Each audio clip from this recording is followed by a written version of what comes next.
एक घने जंगल में एक गाय अपने बछड़े को जन्म देने के तुरंत बाद शिकारियों के कारण बिछड़ गई।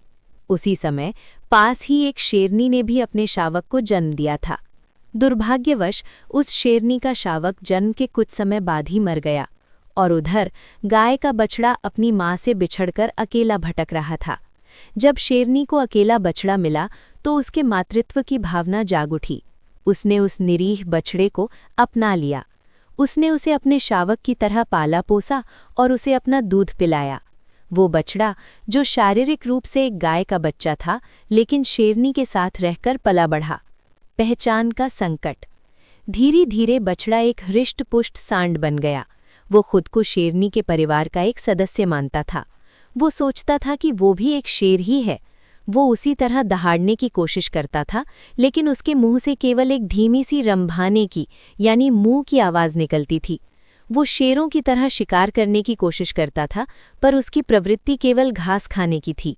जंगल के अन्य जानवर उसे देखकर हंसते थे। वे कहते थे, ये सांड है, लेकिन खुद को जंगल का राजा समझता है। सांड बहुत निराश होता था। वो बार बार कोशिश करता, पर वो शेर नहीं बन पाता था। उसे अपनी असफलता पर गुस्सा आता था। असली शक्ति की पहचान। एक दिन उस इलाके में शेरों के एक दूसरे झुंड ने हमला कर दिया। भयंकर लड़ाई शुरू हुई। जब सांड ने देखा कि उसकी माँ यानी शेरनी और उसके भाई बहन यानी अन्य शावक खतरे में हैं, तो उसके अंदर कुछ बदला। उसने शेर की तरह लड़ने की कोशिश नहीं की।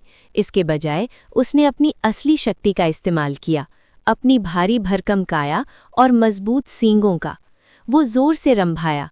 उसकी आवाज़ में इस बार डर नहीं, बल्कि गहन संकल्प था। वो हमलावर शेरों के झुंड के बीच एक शक्तिशाली दीवार बनकर खड़ा हो गया। उसने अपने सींगों से जोरदार वार किए और उन्हें दूर धकेल दिया। उसकी ये अद्वितीय शक्ति देखकर हमलावर शेर चौंक गए। उन्होंने सोचा कि ये कोई नई तरह का खतरनाक जानवर है और वे भाग खड़े हुए। शेरनी और बाकी शावक सुरक्षित थे। उस दिन सांड ने समझा कि प्रेरणा ये नहीं है कि हम दूसरों की तरह बनने की कोशिश करें। प्रेरणा ये है कि हम अपनी मौलिक और वास्तविक शक्ति को पहचानें और उसका पूरे आत्मविश्वास के साथ उपयोग करें।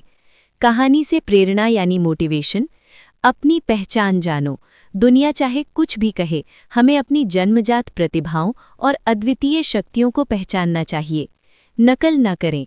शेर बनने की कोशिश में सांड हमेशा असफल रहा, लेकिन जब उसने सांड बनकर लड़ाई लड़ी तो वो सफल हुआ। असली काम में शक्ति लगाएं। अपनी कमजोरियों पर ध्यान देने के बजाय अपनी उन खूबियों पर ध्यान केंद्रित करें जो आपके पास सबसे अच्छी हैं और उन्हें अपने लक्ष्य को प्राप्त करने में लगाएं। परिस्थितियां मायने नहीं रखती।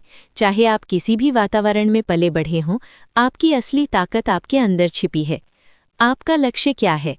क्या आप अपनी किसी सांड वाली शक्ति को पहचानकर उस पर काम करना चाहेंगे?